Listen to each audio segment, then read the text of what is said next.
The shadow অডিওগ্রাম চ্যানেলে সকল শ্রোতা বন্ধুদের স্বাগত। আজকে আমি বিমল করের লেখা একটি গল্প জননী এটি পাঠ করব। গল্পটি সম্পূর্ণরূপে প্রাপ্তবয়স্কদের জন্য। গল্পটি ভালো না লাগলে দয়া করে এড়িয়ে যাবেন, আর গল্পটি ভালো লাগলে অতি অবশ্যই আমাদের চ্যানেল দ্য শ্যাডো অডিওগ্রামকে সাবস্ক্রাইব করে আমাদের পাশে থাকবেন। তাহলে শুরু হচ্ছে আজকে আমাদের গল্প জননী। আমরা ভাই বোন মিলে মার 5টি সন্তান। বাবা বলতো মার হাতের আমরা 5টি আঙুল। সবার বড় ছিল বড়দা, মার 19 বছর বয়সের ফল। প্রথম বলে বড়দা মায়ের সেই বয়সের রূপ যতটা পেরেছিল পুঁটলি বেঁধে নিয়ে জগতে এসেছিল। শুনেছি ঠাকুমা বলতো, অত রং অমন চোখ নিয়ে যদি এলি তবে দাদু মেয়ে হয়ে এলি না কেন? ঠাকুমার ক্ষোভ বছর 2 পরে মা মিটিয়ে দিল। এবার এলো বড়দি। বড়দা পুরুষ মানুষ বলে ওপর থেকে মার রূপ চুরি করেছিল। বড়দি মেয়ে বলে আমাদের মার অন্তর থেকে সব যেন শুষে নিয়ে ঠাকুমার কোলে এসে পড়ল। নয়নের মণির মতন করে ঠাকুমা বুড়ি বড়দিকে 3টি বছর আগলে রেখে লালন পালন করে ঝুলন পূর্ণিমাতে মারা গেল। বুড়ি মারা যাবার সময় আমাদের 3 বছরের বড়দিকে মরণের ঘোরে রাধাকৃষ্ণর গল্প শোনাচ্ছিল। শোনাতে শোনাতেই স্বর থেমে গেল। আমরা এসব গল্প বাবা মার কাছেই শুনেছি। বাবাই বেশি বলতো। বাবারই অতীত মোহ অতিরিক্ত ছিল। বড়দির পর আমাদের মেজদা। মেজদা বাবার মতো, অবিকল বাবার মুখের আদল তার। সেই রকম লম্বা লম্বা হাত, গায়ের রং একটু তামাটে। ছোট আর আমি মাত্র 1.5 বছরের এদিক ওদিকে জন্মেছি। ছোটকে আমি দিদি বলিনি কোনো কালেই, আজও বলি না। ছোট আমাকে ছেলেবেলায় করে বলতো, মানে কনিষ্ঠ। তার খ্যাপানো ডাক থেকেই আমার ডাক নাম কড়ি হয়ে গিয়েছিল। আমাদের সংসারে প্রথম শোক এলো বড়দির বিয়ের পর। তার স্বামী নাকি খারাপ রোগে ভুগছিল। বড়দির প্রথম ছেলেটা হলো নাক ভাঙা, বিকলাঙ্গ, মরে গেল। পরে আরও একটা পেটে এসেই নষ্ট হয়ে গেল। স্বামীর রক্তে কোন রোগের পোকা বংশবৃদ্ধি করেছে ততদিনে বুঝতে পেরে গিয়েছে বড়দি। নিজেও ভুগছিল। একদিন স্বামীকে ঘরের মধ্যে পুরে বাইরে থেকে ছিটকিনি তুলে দিয়ে বড়দি চলে এলো। আর স্বামী গৃহে যায়নি। বড়দির পর দ্বিতীয় শোক মেজদার অন্ধ হওয়া। মেজদা দানাপুর যাচ্ছিল কাজে। ট্রেনে বড় ভিড়। যাত্রীরা ঢোকার দরজা বন্ধ করে রেখেছিল। মেজদা পান কেনার জন্য জালনা খুলে পানালাকে ডাকছিল। এক দঙ্গল বিহারীকে আসতে দেখে গোলমালের ভয়ে কাঁচের জালনা নামিয়ে চুপ করে বসে থাকল। তারা প্রথমে দরজার কাছে গিয়ে ধাক্কাধাক্কি করল। পরে জালনার কাছে এসে বিক্ষিপ্তভাবে কি বলেছিল। কামরার লোক মেজদাকে জালনা খুলতে বারণ করল। তখন খুব আচমকা বাইরে থেকে একটা লোক তার টিনের সুটকেস জালনায় ছুঁড়ে মারল। কাঁচ ভেঙে তার ধারালো ফলা মেজদার চোখে মুখে ঢুকে গেল। রক্তে সর্বাঙ্গ লাল হলো। হাসপাতালে একটানা 6 মাস কাটিয়ে বেচারা মেজদা ফিরে এলো বাড়িতে। তার 2 চোখ সেই নির্বোধ সুটকেসওয়ালা অন্ধ করে দিয়েই ভিড়ে মিশে থাকল। আমাদের তৃতীয় শোক বাবার মৃত্যু। বাবা সন্ন্যাস রোগে মারা গেল। মার কাছে বাবা স্নান করছিল। অল্প অল্প জ্বরও ছিল গায়ে। মা ঈষদুষ্ণ জলে বাবার গা ধুয়ে তোয়ালে দিয়ে মুছে দিচ্ছিল। বাবা মার কোলের ওপর হঠাৎ শুয়ে পড়ে কি বলতে গেল, পারল না। মৃত্যু এসে বাবার মুখে হাত চাপা দিয়ে কথা থামিয়ে দিয়েছিল। বাবা তৈরিই ছিল, চলে গেল। বাবার মৃত্যুর বছর 2 পরে আমাদের চতুর্থ শোকও এলো। ছোট বড় জেদি, চিরকালই সে যখন যা ঝোঁক ধরেছে করতেও গেছে। আমি তাকে কত বলেছি, ওভাবে জেদ ধরে কাজ করতে যাস না, তুই যে সব পারবি এমন কোনো কথা নেই। আমার কথা ছোট গ্রাহ্য করতো না। তার ধারণা ছিল সে চেষ্টা করলেই সব পারে। ছোট এসব বুঝতো না, বুঝতে চাইতো না, অকারণেই সে মেতে থাকতো। তার কাজের অন্ত ছিল না, খাওয়া দাওয়া বিশ্রামের কোনো বালাই ছিল না।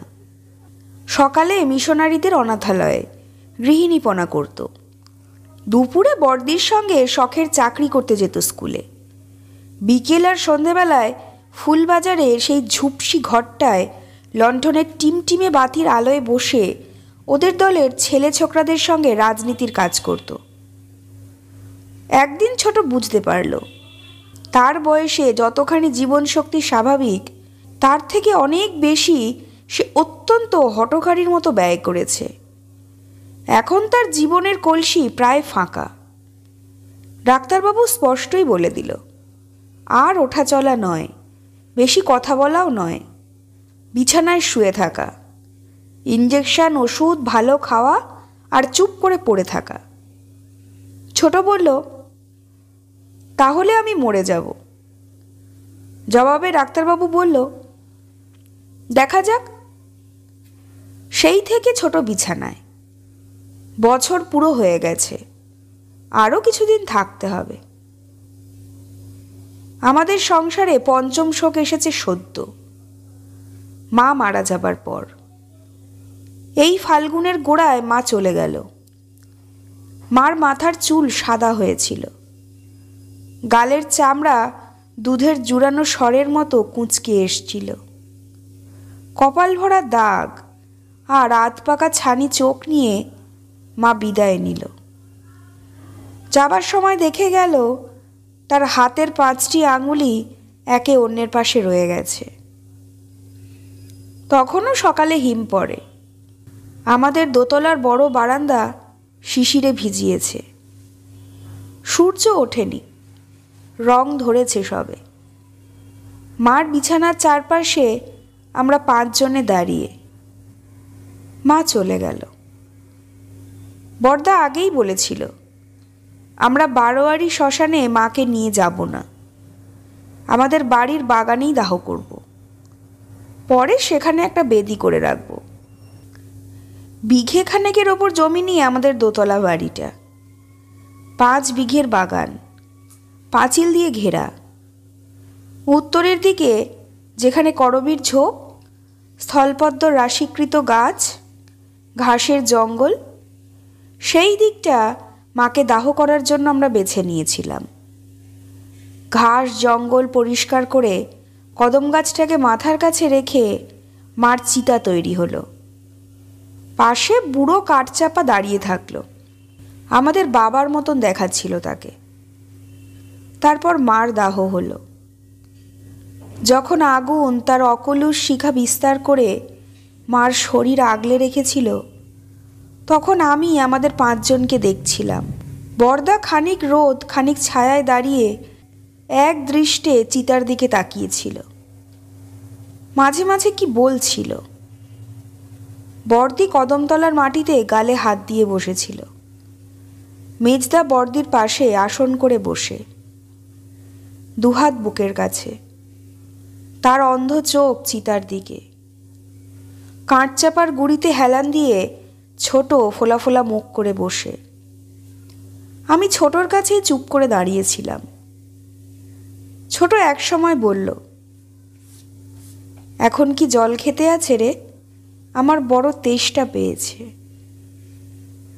আমি কিছু জানতাম না, বললাম, এখন না, আর খানিকটা পরে খাস। এখন চৈত্র মাস, চৈত্রের শুরু সবে। মার শ্রাদ্ধ শান্তি সব চুকে গেছে।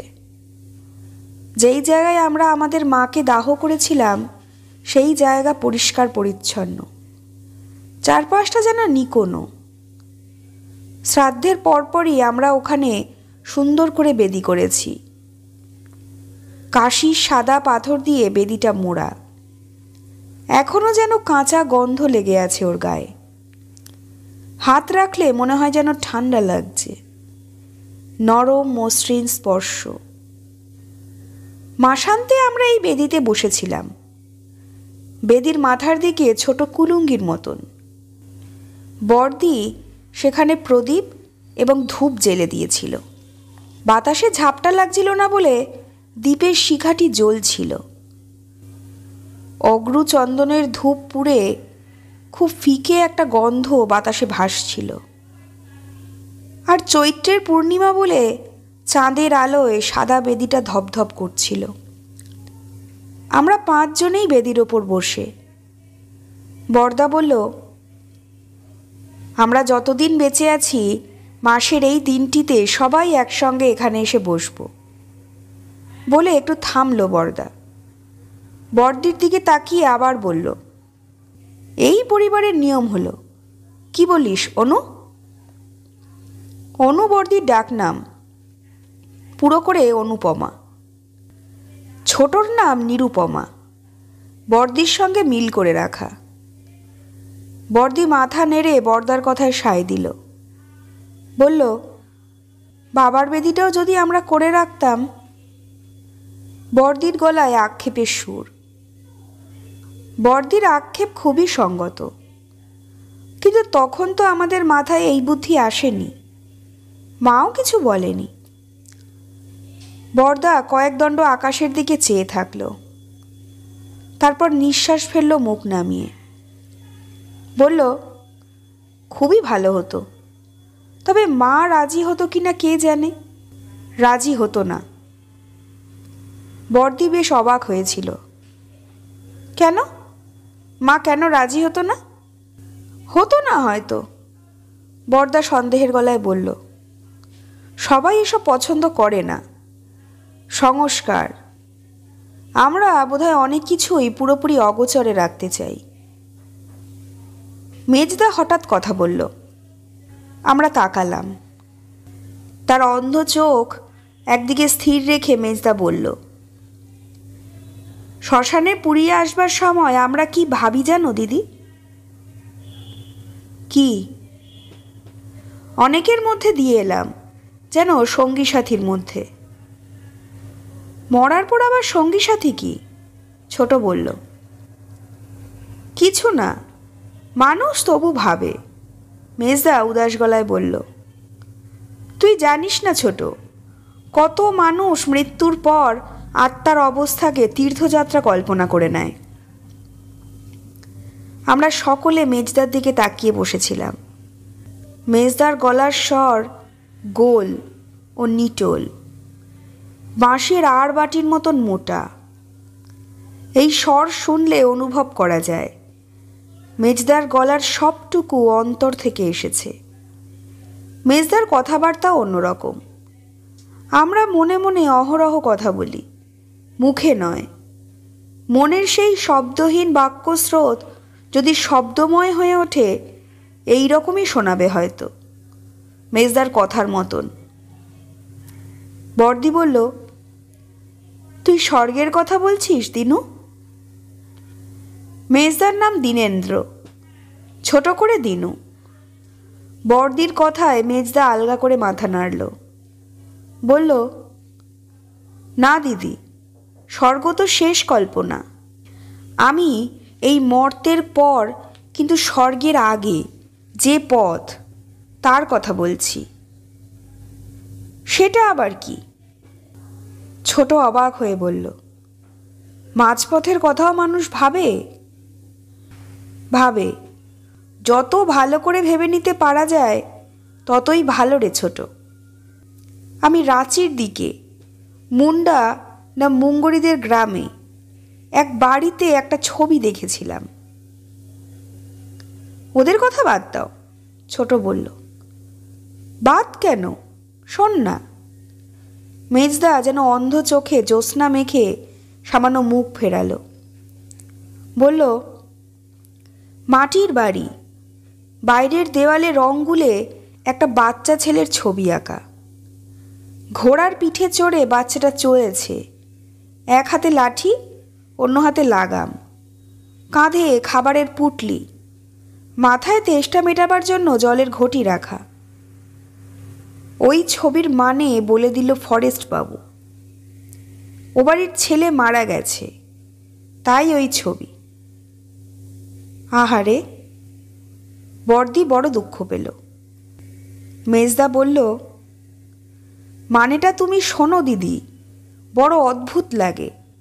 ভাবো তো, ওরা বিশ্বাস করে নিয়েছে মৃত্যুর পর তাদের ছোট ছেলেটিকে একা একা অনেক দূর যেতে হবে, তাই তাকে বসিয়ে দিয়েছে ঘোড়ায়, হাতে দিয়েছে লাঠি, পুটলিতে বোধহয় চিড়ে গুড়, আর মাথায় তেষ্টা মেটাবার জল। স্নেহ, মমতা, ইহলোকের মায়া ও দুঃখ, পরলোকের দুর্ভাবনা, সব যেন এই ছবিতে মহৎ ও সুন্দর হয়ে কল্পিত ছিল। আমি অভিভূত হলাম। জ্যোৎস্নার ধারার মতন আমার কল্পনা সেই ছবির গায়ে আলো বর্ষণ করছিল। অনেকক্ষণ বুঝি কেউ কোনো কথা বলল না আর। চৈত্রের চঞ্চল বাতাস বাগানের তৃণ এনে আমাদের গায়ে মাথায় ফেলে দিচ্ছিল। বেদিতে আমাদের 5 জনের ছায়া, পরস্পরকে স্পর্শ করে ছায়ার এক আশ্চর্য রকম জাফরি তৈরি হয়েছে। চাঁদটা সমুদ্রের জলের মতোই নীল অনেকটা। পর্যাপ্ত জ্যোৎস্না। মার বেদির মাথার কাছে সেই বৃন্দাবনের কদম গাছ, মার পাশে বুড়ো কাঠচাপা। কদম গাছটার বয়স আমার সমান, বৃন্দাবন থেকে বাবা এনেছিল। এখনো বর্ষায় ফুল ফোটে। বর্দি প্রথমে নিঃশ্বাস ফেলল, বর্দার দিকে হাত বাড়িয়ে বলল, আমার গাটা একটু দেখ তো দাদা। কেন রে, কি হলো? বর্দা উদ্বেগের গলায় বলল, আমায় যদি কেউ মায়ের হাতে কিছু দিতে বলে, কি দেব রে? বর্দি আমাদের প্রত্যেকের মুখে একে একে তাকালো, তারপর কেমন করে যেন মাথা নাড়ল। বলল, জানি না, কি দেব মার হাতে, কে জানে। কথাটা আমাদের কানের পাশ দিয়ে যেতে যেতে হঠাৎ যেন ঘুরে দাঁড়ালো। আমাদের মনোযোগ আকৃষ্ট হলো। সহসা অনুভব করলাম বিহ্বল হয়েছিল। মার হাতে কি দেব, এই প্রশ্ন আচমকা বর্দি আমাদের সামনে জবনিকার মতো নিক্ষেপ করল। আমরা অসংবিত ও বিমূঢ় হয়ে বসে থাকলাম। তারপর ক্রমশ বর্দির কথার পরিপূর্ণ মর্ম আমাদের হৃদয়ে অনুভব করতে পারলাম। সমূলে সচকিত হবার মতন আমরা শিহরিত ও কম্পিত হয়ে দেখলাম, এই প্রশ্ন যেন আমাদের সমস্ত বোধ অধিকার করছে। আমরা কি দেব, কি দিতে পারি মাকে? মনে হলো এই অদ্ভুত প্রশ্নে আমরা আমাদের সম্মিলিত বোধ থেকে পৃথক হয়ে গিয়েছি। যেন কোনো ভয়ঙ্কর পর্বতচূড়ায় এনে কেউ আমাদের পরস্পরের দেহের সঙ্গে বাঁধা দড়ি কেটে দিয়েছে। আমরা সবাই চূড়ার অন্তিম প্রান্তে দাঁড়িয়ে আছি। স্তব্ধ নিঃসাড় হয়ে আমরা বসে থাকলাম। চাঁদের আলো কদম গাছের ছায়াটিকে বেদির সামনে শুইয়ে রেখেছে। করবি ঝোপে বাতাস যেন ডুব দিয়ে সাঁতার কেটে কেটে যাচ্ছিল, শব্দ হচ্ছিল পাতার। আমরা আমাদের ছায়ার নকশা থেকে চোখ তুলে কখন যে শূন্যে দৃষ্টি রেখেছি কেউ জানি না। বর্দাই প্রথমে কথা বলল। মার কোলে বর্দাই প্রথমে এসেছিল। বর্দাকে দিয়েই মায়ের মাতৃত্ব শুরু। হয়তো তাই বর্দা এই নীরবতা এবং অপেক্ষা প্রথমে ভাঙল, যেমন করে মার সন্তান কামনার অপেক্ষা ভেঙেছিল। অনু কিন্তু কথাটা মন্দ বলেনি। বর্দা ধীরে সুস্থে নরম গলায় থেমে থেমে বলতে লাগল, আমরা কেউই মৃত্যুর পরটর বিশ্বাস করি না, তবু ভাবতে ভালো লাগছে আমাদের মা দিনুর গল্পের মতন দীর্ঘ পথ হেঁটে যাবে। আমরা মার জন্য কে কি দিতে পারি? আমরা প্রকৃতপক্ষে ওই একই চিন্তা করছিলাম। মার সেই দীর্ঘ অন্তহীন পথযাত্রায় আমরা মাকে কি সম্পদ দিতে পারি? বরদা দীর্ঘ করে নিঃশ্বাস ফেলল, কদম ছায়ার দিকে তাকিয়ে থাকলো কয়েক দণ্ড, তারপর মুখ তুলে বলল, কি যে দেব আমিও ভেবে পাচ্ছি না। বরদার গলার স্বর বিষণ্ণ উদাস। বরদিকে দেখল বরদা, কাঁটচাপার বুড়ো গাছটাকে অন্যমনস্কভাবে লক্ষ্য করল। মার অনেক দুঃখ ছিল, অনেক। আমি সব দুঃখের কথা জানি না, তবে একটা দুঃখ জানি, আমায় নিয়ে। আমার মনে হলো বরদা ঠিক আমার মতন করেই ভাবছে। এই সংসারে মা কি পায়নি, কি অভাব তার ছিল, কি পেলে মার সেই অভাব থাকতো না, আমরা এখন তাই ভাবছিলাম। মার এই পরবর্তী যাত্রায় আমরা বোধহয় মাকে সেই জিনিসই দিতে চাইছিলাম যা এখানে দিতে পারিনি। সেই রকম দুঃখ তো আমার জন্যও মার ছিল। ছোট বলল বরদাকে লক্ষ্য করে। আমাদের সবার জন্যই ছিল, বরদা জবাব দিল। তাহলে কি আমরা মার হাতে সেই দুঃখগুলো আর দিতে চাই না? ছোট অসহায়ের মতন শুধল। তাছাড়া আমরা আর কি দিতে পারি? বরদা ছোটর দিকে তাকিয়ে বলল, চাল কলা জল আমাদের মার দরকার নেই। মাকে যদি আমরা সেই মনের জিনিসগুলো দিতে পারি, এখানে যা পারিনি তাই মার কাজে লাগবে। কাজ শব্দটা বরদা টেনে বড় করে উচ্চারণ করল। আমি মনে মনে বরদার কথায় সায় দিলাম। মাকে আমরা অন্য কিছু দিতে পারি না। তুই তো জানিস অনু। বরদা বরদিকে লক্ষ্য করে কথা শুরু করল। আমি বিয়ে করিনি বলে মার মনে বড় দুঃখ ছিল, অভিমানও। মার কি স্বাদ ছিল আমি জানি, কিন্তু আমার ইচ্ছে ছিল না। আমার জন্য মা মেয়ে পছন্দ করে রেখেছিল। বাবা সেই মেয়েকে আশীর্বাদ করতে যাবে বলে ঠিকও করেছিল। আমি অমত করায় ব্যাপারটা শেষ পর্যন্ত আর গড়ায়নি। তুমি অমত করলে কেন? আমি বরদার ওপর যেন অপ্রসন্ন হয়ে বললাম। কেন করলাম? বরদা আমার দিকে তাকালো, তাকিয়ে থাকলো, পলক ফেলল না। তারপর অতিশয় স্নিগ্ধ হয়ে বলল, আমার বন্ধু অবনীর সঙ্গে সেই মেয়েটির ভাব ছিল। তাহলে সন্দেহ? ছোট যেন বিরক্ত হলো। না রে, সন্দেহ নয়, মেয়েটিকে অবনী ভালোবাসত। বরদা শান্ত গলায় বলল, মাকে আমি বলেছিলাম।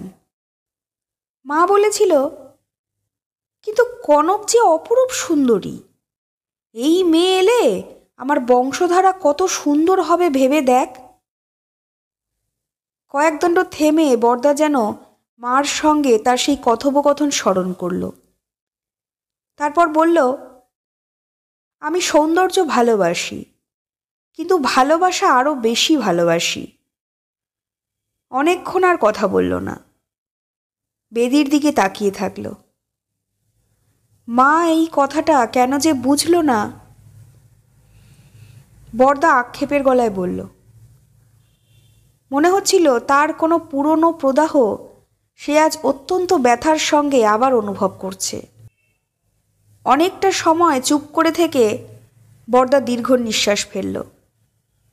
মৃদু গলায় টেনে টেনে বলল, আমি মাকে আমার সেই ভালোবাসার মন দিয়ে দিতে পারি। বরদা নীরব হলে সাদা বেদিটার গায়ে চাঁদের আলো ছেঁড়া মেঘের ফাঁকে মলিন হলো সামান্য। আমরা নির্বাক বসে থাকলাম। চৈত্রের বাতাস করবি ঝোপের তলা থেকে ধুলোর গুঁড়ো এনে মাখিয়ে দিল। রাস্তা দিয়ে একটা টাঙা যাচ্ছে। টাঙাওয়ালার পায়ে টেপা ঘণ্টি বাজছিল। কদম গাছের ছায়া একটু যেন হেলে গেছে। তাহলে আমিও বলি, বর্দি বলল। বর্দার পর বর্দিরই বলার কথা। আগে বর্দি দিশেহারা হয়ে বলছিল, সে কি দেবে জানে না। এখন বর্দার কথার পর বর্দি মন স্থির করতে পেরেছে। বর্দি কি দেয় শোনার জন্য আমরা সকলে মুখ তুলে তার দিকে তাকালাম। জ্যোৎস্না আবার স্পষ্ট হয়েছে। চন্দ্রকিরণে বর্দিকে রেশমের মতো নরম এবং মসৃণ দেখাচ্ছিল। হাঁটু ভেঙে একপাশে হেলে বসেছিল বর্দি। তার হাতে সরু দুগাছা করে সোনার চুড়ি, সাদা হাতে মিনের কাজের মতন চুড়ি দুটো চকচক করছিল। অল্প সময় ইতস্তত করে বর্দি বলল, আমি অমন করে শ্বশুরবাড়ি ছেড়ে চলে এসেছি বলে মা কোনোদিনও খুশি হয়নি। তুই তো জানিস দাদা, মা তোকে কতবার সেই লোকটার কাছে যেতে বলেছে। কেন বলতো? বলতো যাতে তুই তাকে ভুলিয়ে বুঝিয়ে সুঝিয়ে আনতে পারিস। সোজা হয়ে বসে নিল বর্দি। বাঁ হাত গলার কাছে নিয়ে গিয়ে তার মটর হাড়ে আঙুল রাখল। বাবাকেও মা বুঝিয়েছিল। আমি ওখান থেকে চলে এসে ভুল করেছি, অন্যায় করেছি, বরং চেপে বসে থাকলে তোদের জামাইকে শুধরে নিতে পারতাম। মা আমায় বলতো, এই তেজ দেখিয়ে তুমি তোমার ক্ষতি করলে, সারা জীবন পুড়বে। তুমি তো আজও মাঝে মাঝে কাঁদো বর্দি। ছোট আচমকা বলল। বর্দি ছোটর দিকে তাকালো, ভাবল এবং বলল, কাঁদি? আস্তে মাথা নাড়ল বর্দি। কাঁদি। মা কেন আমায় আবার বিয়ে করতে বলল না? তোমার কি আবার বিয়ে করার স্বাদ ছিল? আমি অবাক হয়ে বর্দিকে দেখছিলাম। হ্যাঁ, মা বাবা যদি বলতো আমি আবার বিয়ে করতাম। চামড়ার ব্যবসাদার সেই লোকটাকে ত্যাগ করে এসে আমি শুধু নিজেকে বাঁচিয়েছিলাম, কিন্তু আমার দরকারটুকু তো পাইনি। তোমার আবার বিয়ে করা খুব সহজ ছিল না বর্দি, ছোট বলল। না হয় কঠিনই ছিল, তাতে কি? বর্দি যেন দ্বিধাবোধ করে থামল। তারপর বলল, সংসারে এমন মানুষ ছিল যে আমায় বিয়ে করত। মার সাহস হলো না। একদিন আমি মাকে বলেছিলাম, রোগ, নোংরামি, কষ্ট সব সহ্য করি, তাতে তোমার আপত্তি নেই, আপত্তি সুখ পাবার ব্যবস্থা করতে। মা খুব অসন্তুষ্ট হয়েছিল। বলেছিল, এই বাড়ির মর্যাদা নষ্ট হোক এমন কিচ্ছু আমি করতে দেব না তোমায়। মা মর্যাদা চাইতো, আমি সাহস চাইতাম। বর্দি সামান্য থামল। তার সমস্ত শরীর রেশম দিয়ে মোড়া সাজানো পুতুলের মতন দেখাচ্ছিল। ভাঙা হাঁটু, মাটির ওপর ভর করা হাত। নিঃশ্বাস ফেলে বর্দি বলল, মাকে আমি মানুষের উচিত সাহস দিতে পারিনি। মা যেন সেই সাহস পায়। কথা শেষ করে বর্দি আকাশের দিকে চোখ তুলল। আমরা স্তব্ধ। চৈত্রের বাতাস এসে কদমের কয়েকটি শুকনো পাতা ফেলে গেল। চাঁদের আলোয় একটা কাঠবিড়ালি কাঠচাপার ডাল বেয়ে এগিয়ে এসে আবার ছুটে পালালো। বেদির কুলুঙ্গির মধ্যে প্রদীপটা অকম্পিত জ্বলছে। ধূপধুনো ফুরিয়ে গেছে। আমরা আর গন্ধ পাচ্ছিলাম না। এবার মেজদার পালা।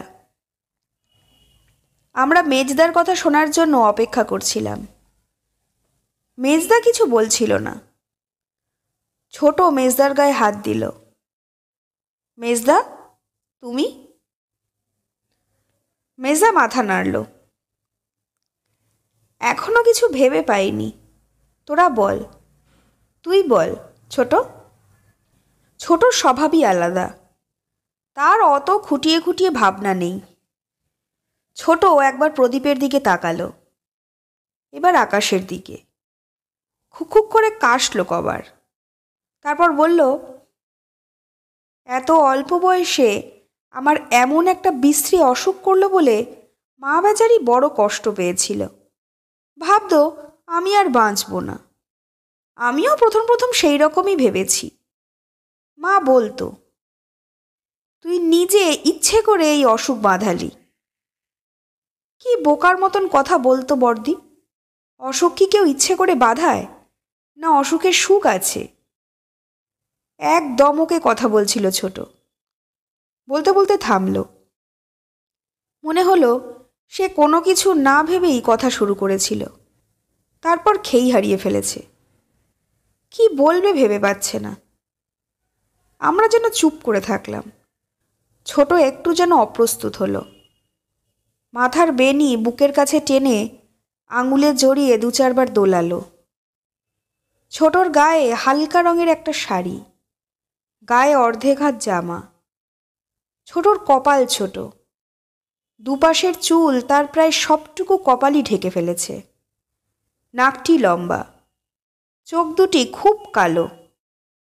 ছোটর হঠাৎ থেমে যাওয়া, হঠাৎ অপ্রস্তুত বোধ করা এবং এই আপাতত চাঞ্চল্য থেকে মনে হলো ছোট যেন খেই খুঁজে নেবার চেষ্টা করছে।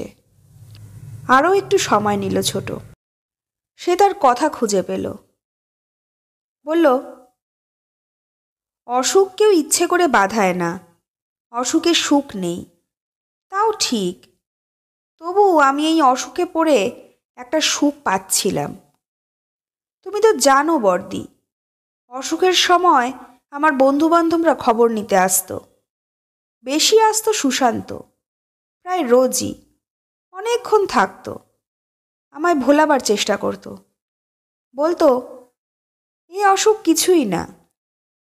মা কেন জানি এটা পছন্দ করতো না, একেবারেই নয়। ছোট তার দীর্ঘ বেনি কাঁধের ডান পাশে রাখল। আকাশের দিকে কয়েকবার তাকালো, তাকিয়ে থাকলো। বলল, একদিন মা আমার সামনে সুশান্তকে বলল, তুমি তো ডাক্তার নও, কেন অযথা ওসব কথা বলো? ওকে বকিও না, বিরক্ত করো না। সুশান্ত তারপর থেকে আর আসতো না। আমি মাকে বলেছিলাম, অকারণে তুমি ওকে অপদস্থ করলে। মা বলেছিল, ওরা আমার অনেক করেছে, তোমায় মাতিয়ে এই অসুখ দিয়েছে, তা দিক, আর আমার সুখ দরকার নেই।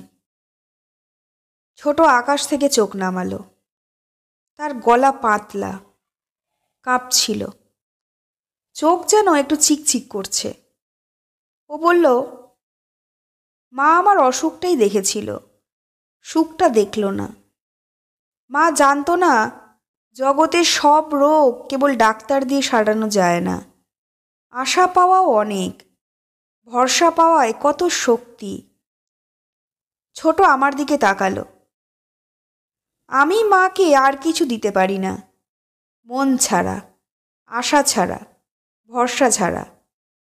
মা যেন তার মনে ভরসা পায়। ছোট নীরব হলো। মার বেদিতে কদম ছায়া উঠে এসেছে বর্দার পাশ দিয়ে। ছায়াটা বর্দির কোলে গিয়ে বসেছে। বাতাবি লেবুর গাছটা অনেক দূরে। তার মাথার ওপর দিয়ে ভাঙা দেওয়ালের ফাঁকে রেললাইনের বাতি চোখে পড়েছিল আমার। দশরথ ধোপার কুঠিতে ওরা গান গাইছে। গত সপ্তাহে দশরথের ছেলের বিয়ে হয়েছে। আজও থেকে থেকে সেই আনন্দের লহরী তোলে তারা। খুব যেন ক্লান্ত হয়ে ছোট তার মাথা আমার কাঁধে রাখল। বলল, করি, এবার তোর পালা। বর্দা বর্দি আমার দিকে তাকালো।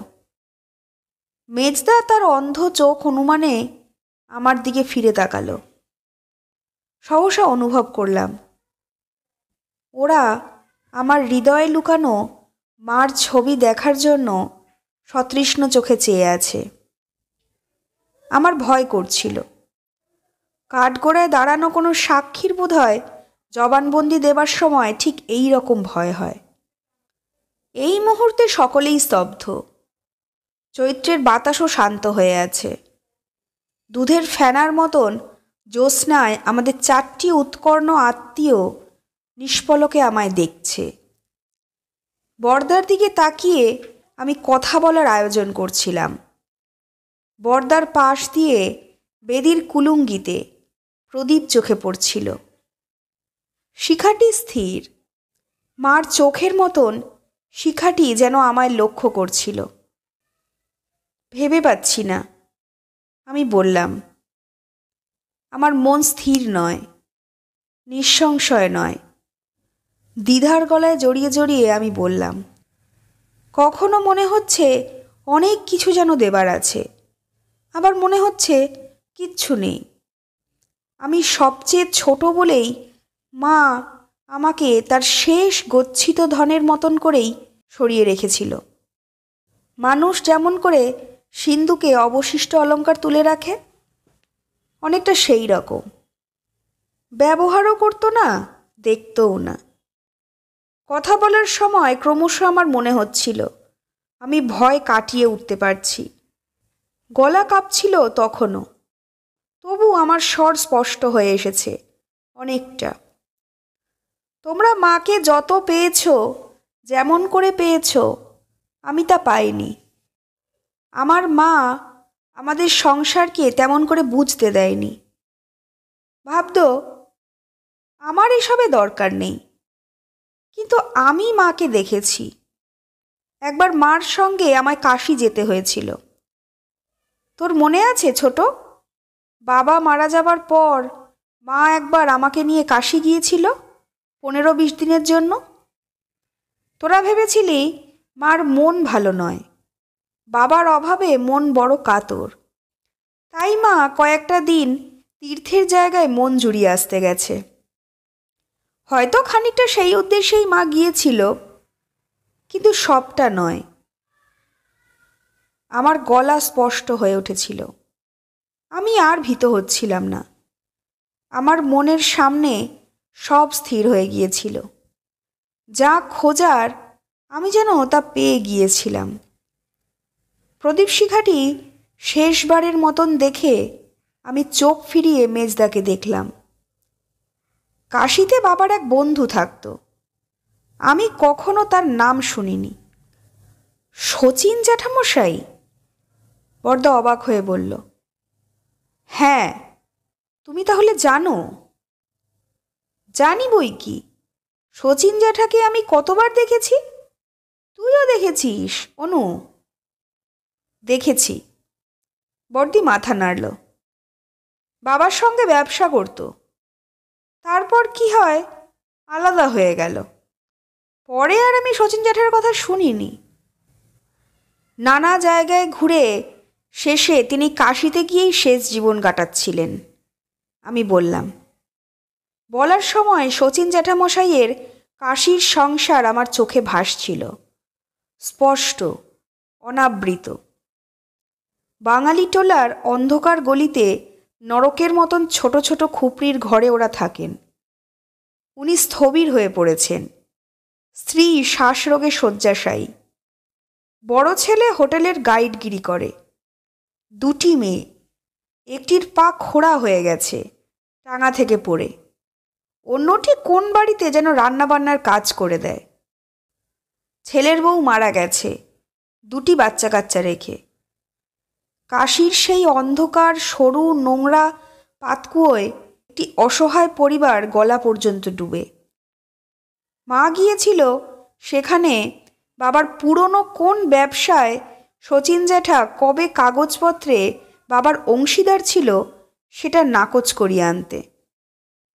উনি সে কথা মনেও রাখেননি, মনে রাখার কথাও নয়।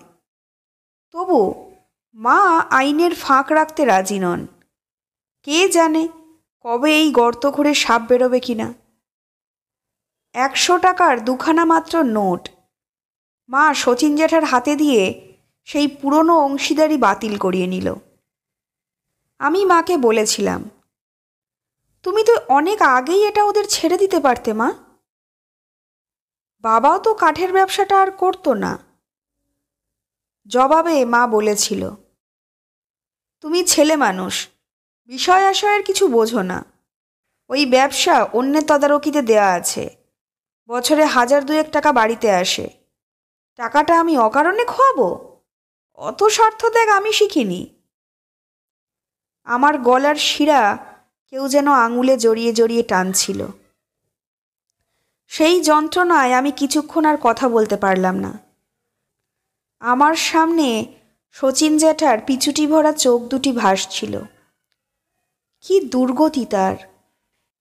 মা স্বার্থত্যাগ জানত না। আমি চাপা গলায় বললাম, মা দিন ছিল আর মন কৃপণ ছিল। আমায় যদি কিছু দিতে হয়, আমি মাকে স্বার্থত্যাগ দেব, আর কিচ্ছু না। আমি নীরব হলে বৃন্দাবনের কদম গাছ তার ছায়া আরও দীর্ঘ করল।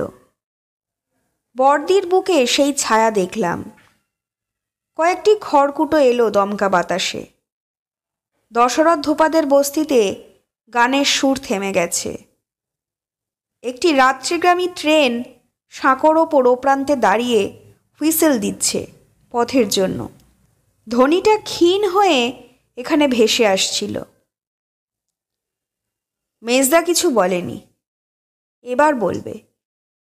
মেজদার পালা ফুরোলে আমাদের 5টি আঙুলি গুটিয়ে যাবে।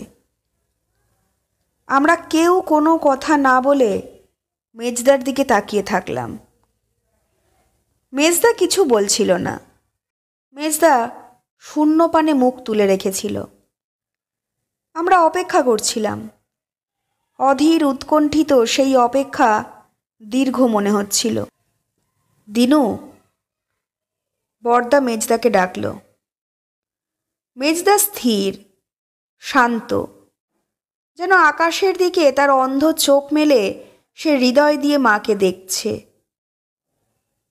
দিনু, এবার বর্দি হাত বাড়িয়ে মেজদার গা স্পর্শ করল। মেজদা তবু পাথরের মতন বসে। তার নিঃশ্বাস পড়ছে কি পড়ছে না বোঝা যাচ্ছিল না। ছোট ডাকল, মেজদা। হাত দিয়ে মেজদাকে স্পর্শ করে বললাম, মেজদা, এবার তোমার পালা।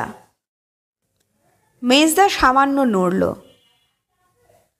আকাশের দিকেই তার মুখটি তোলা। অমল জ্যোৎস্না তার সমস্ত মুখ লেপে রেখেছে। তার 2 অন্ধ নয়ন নিবিড় করে সেই আলো মাখছিল। মেজদা তার সাদামাটা মেঠো সুরেলা গলায় বলল, সৎকার শেষ হয়ে গেলে মানুষ আর কী বা দিতে পারে? তোমরা মার সৎকার শেষ করেছ, আমার কিছুই দেওয়ার নেই। কয়েকদণ্ড থামল মেজদা। তারপর বলল, আমাকে যেমন একটা নির্বোধ সুটকেসওয়ালা অন্ধ করে দিয়ে গেল, তেমনি মাকে এই সংসারের শনিতে অন্ধ করেছিল। মা যে কত অন্ধ আমি জানতাম। এই অন্ধ চোখ মাকে আর দিতে ইচ্ছে করে না। মা আমার হৃদয়ের চক্ষু পাক। মেজদা আর কিছু বলল না।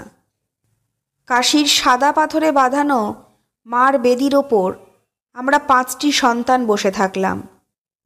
শব্দহীন সেই চরাচরে বসে অনুভব করলাম আমাদের মার সৎকার যেন এইমাত্র সমাধা হলো। সর্বগ্রাস এই দুঃখেও আমার মার নির্বিঘ্ন যাত্রা কামনা করছিলাম। আমাদের যা দেবার সাধ্যমতো দিয়েছি। মা সেই অন্তহীন পথ ভালোভাবে অতিক্রম করুক।